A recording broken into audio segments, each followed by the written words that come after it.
समस्त मिसी हसवा आम गाँ को सुंदर भाव में हसैबा सांग मैंने मुझे पार्लर आसिकी एपटे मसला कषुची मटर तरकारी करने मटरटा सीझे देकी पलि जाइली तो एपटे जदि इडली करें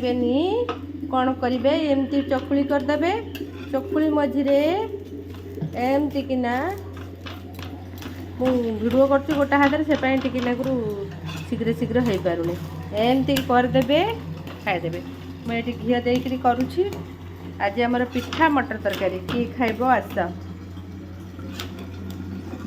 टे परुओ दिया पिठा बनईदेली सांग मैंने मु जल्दी जल्दी स्पीड रे कर दूची